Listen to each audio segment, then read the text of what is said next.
Okay, this is just a way that I came up with to help you remember your imperfect endings. If you think back to your present tense endings, you will have o, as, amos, an. And if you compare those to your imperfect endings, and we line them up, then you're just basically, yo form doesn't work, but you're putting an A, B in front of your AR endings. For present tense, then your imperfect endings are aba, abas, aba. Remember, those two are always the same. Abamos and aba. It's for AR verbs. ER, IR doesn't work as nicely because for ER and IR verbs you have different endings there. But if you compare your ER, IR endings in the imperfect to your AR endings in the present tense, it does have the A, AS, A, AMOS, AN. So it helps to look at it and they're fairly similar. So for the imperfect tense, aba, abas, aba, abamos, aban, accent on just the nosotros form. For ER and IR verbs in the imperfect tense, ia, ias, ia, iamos, ian, accents on all the I's. Make sure your accents are very, very clear. We had lots of irregular things in the present and the preterite and lots of other tenses that we will learn. The only thing that's irregular about imperfect is vid, sed, and id.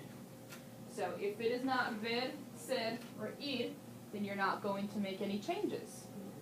The only thing that you may need to watch out for is the reflexive verbs, which you need your reflexive pronouns, which you need in any tense, me, te, se, nos, and se. But you don't have any stem changers, you don't have any basements, you don't have any boots, you don't have any shoes, you don't have any other changes. You just have to remember ver is irregular only because the front part of it, instead of dropping the ER, you're just basically keeping that E. VE is your stem for all the boxes. Then you add your ER and IR endings, which you normally would keep your accents on, all the I's.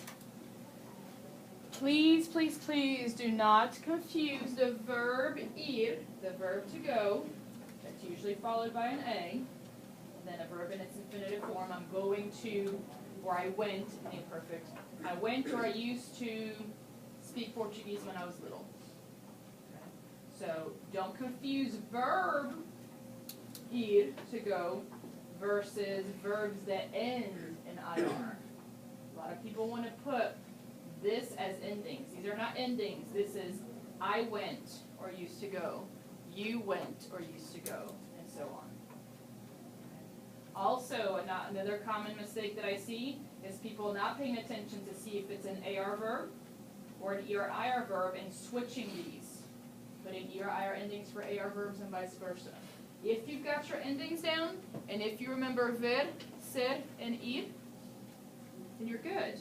Because anything else would be a regular conjugation, drop your AR, ER, IR, add your endings, put your accents very clearly on top of the letter, then you're good.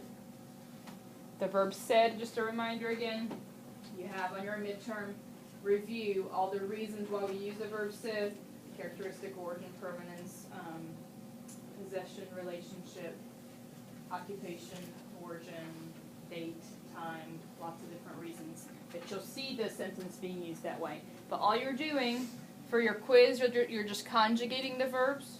The verbs will be in Spanish. For your test, you'll need to know the meaning of the verb and the conjugation. But it's the same list of verbs in Spanish 1. Your AR, ER, IR, regular verbs. If you happen to see any other verbs, they're also regular verbs. They're no longer reflexive with a stem change or basements or boots or shoes. They're all regular verbs now. All the lists that we've seen so far are now regular verbs, except for ver, ser, and ir.